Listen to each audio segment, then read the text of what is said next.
teen is like the Meek Mill and Drake beef. Like, it just pops up out of nowhere and you like, whoa, where did this come from?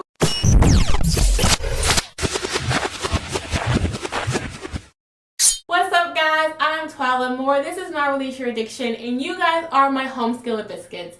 This video is going to be a TTI dedicated to all of my incoming freshmen out there. I'm going to give you guys all the advice and tips you genuinely need to know to get through your first year of college. I'm going to be fully raw and fully honest. Just think of me as like that auntie at the family gatherings who had like a little bit too much to drink, and now she's telling everybody secrets.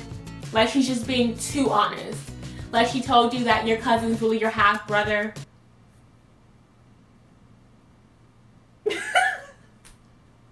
Let's start.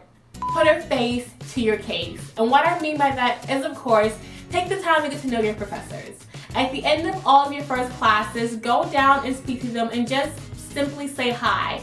Introduce yourself to them and tell them that you're excited for the new school year. If and when you see your professors around campus, speak to them. I know when we're in high school, when we see our teachers out in public, it's like foreign to us. Like, we freeze up, it's like, oh my gosh, Miss Johnson, girl, no, I don't even want to know you exist outside of school. But when you're in college, don't do that. Like, go up to them and say like, hey, Miss Johnson, that's a cute sweater. You know, spark conversation when you see them around campus. Make them know you for more than just like your last name or your student ID number. Make them genuinely know somewhat about you.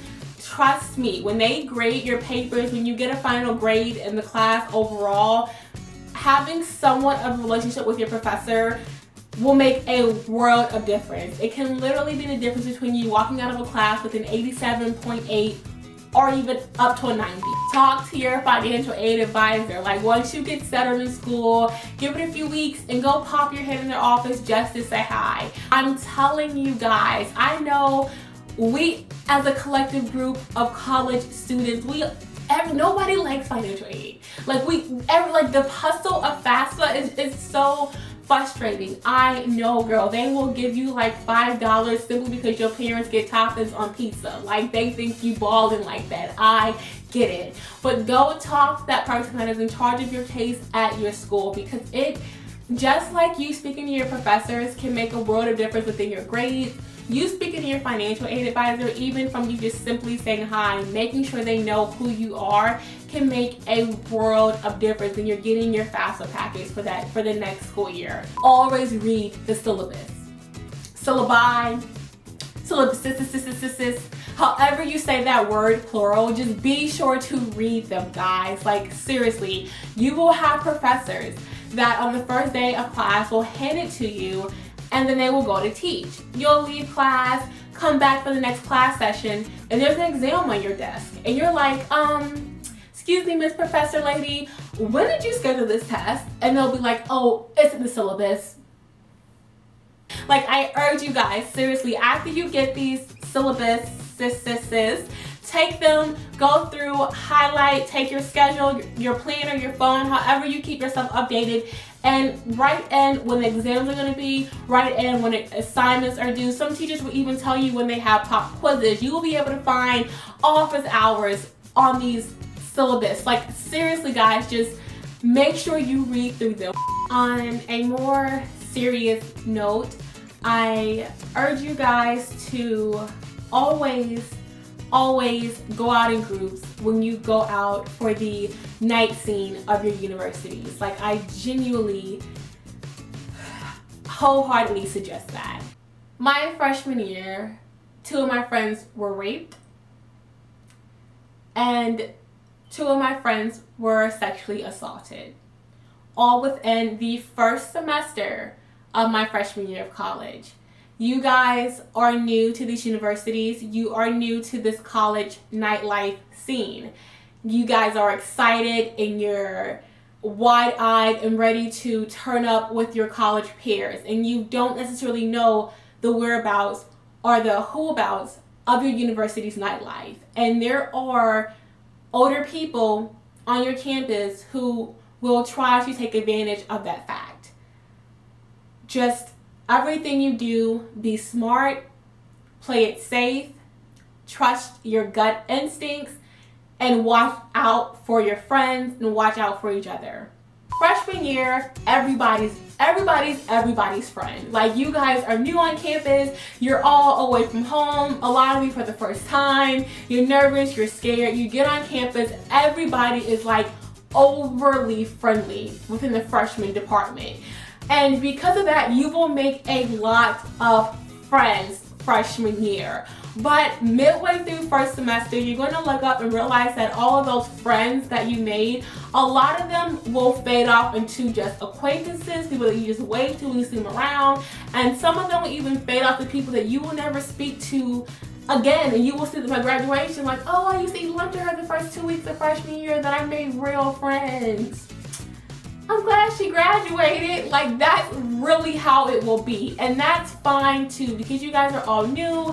Like I said, you're going to be eagerly ready to meet people and overly happy. But as you begin to join clubs and get invested in your classes, and as you begin to, you know, form genuine bonds with people at your university, you will make genuine ties, and you won't need like those filler friends from the first couple of weeks of school. Do not buy a book from your university bookstore unless it is your last resort. That should be your last option. University bookstores will charge you $550.49, the rights to your firstborn son, and 2 forms of DNA just to rent the book, and you still have to return it. I also want to tell you guys, do not buy a book until you have been in that classroom with that professor at least one time. There has been so many times that I have purchased a book, or even when it's a course that's only taught at my university. So I buy this book for like $3 billion, and it's like this size, something really small, get in class, and I open it, and the professor goes, oh, whatever you do, don't buy the book because we're never gonna use it.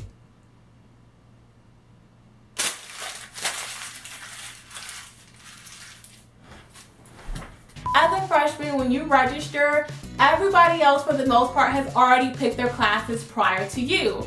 Athletes, honor students, sophomores, juniors, seniors have already registered, and I can guarantee you that we're not the ones picking these 7 a.m. and 8 a.m. courses. So by the time you get in and pick your classes, morning classes, midday classes is all that's going to be left, and that's fine. Trust me, you would much rather be in a class that meets at, 9 a.m. 3 days a week than a night class that meets once for 3 hours.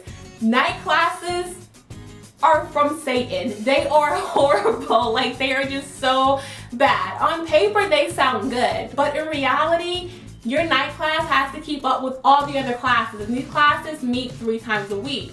So in that 1 week, you have to cover what they did in 3 different class sessions, and that can be a lot of work. When you register for your classes, it's best to pick it upon the professor in all honesty versus the time slot itself, because some really good professors just have morning classes, but don't make you not take the course because it's in the daytime. I'd rather be with an easy professor at 8 a.m. than a hard professor at 1 p.m. Another common thing that you're going to hear a lot from people within your life regarding college is that college is going to be really, really hard. And I don't necessarily agree with that, especially as a freshman. Your university is not going to throw you to the sharks. They're going to help you transition throughout that. The hard thing about college, in all honesty, is time. For the first time in your life, you don't have to ask permission to do anything. If you want to do something, you can do it. And if you don't want to do something, then you don't have to do it. Time management is key and very important. You yourself have to decide your own schedule.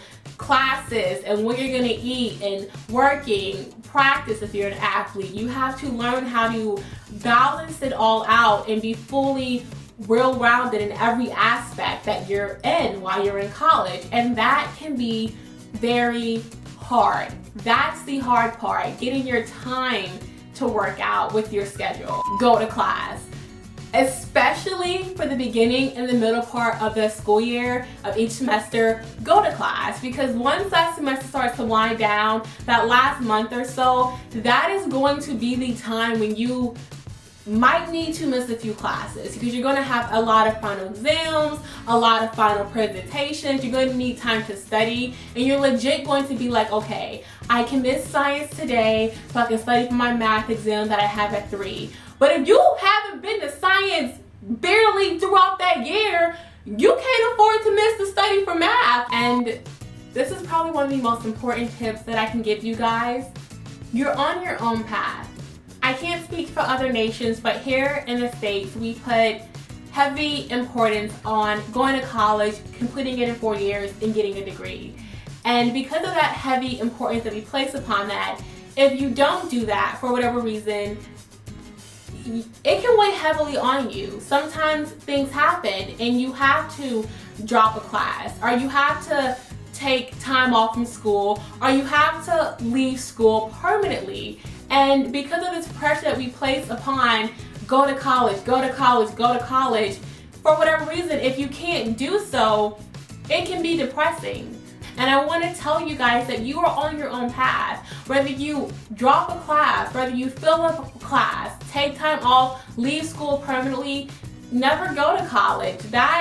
Yes, college has its benefits. I'm not lying. And yes, college holds importance, and that's great, but that is not the only way to be successful, and that is definitely not the only way to be happy.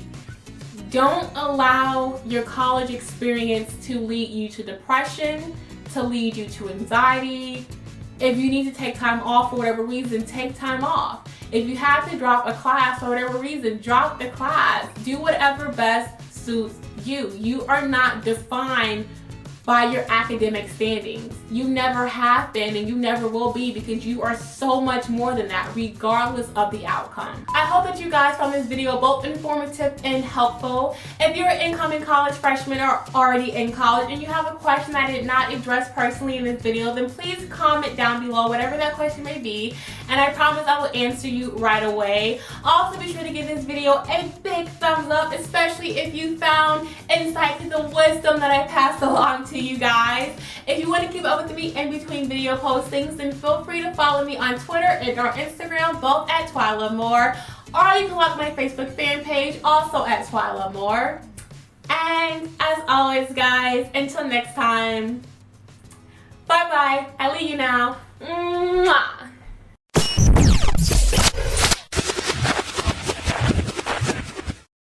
I have to give a big congratulations to Taylor, who is the winner of my first giveaway, the first date giveaway. Congratulations, Taylor, and I appreciate all of you guys who entered my giveaway. And I'm going to do my next giveaway when I hit 500 subscribers, so that should be coming up very soon. Be sure to stay tuned for that. Thank you guys for subscribing, new and old. I love each and every one of you. Mwah.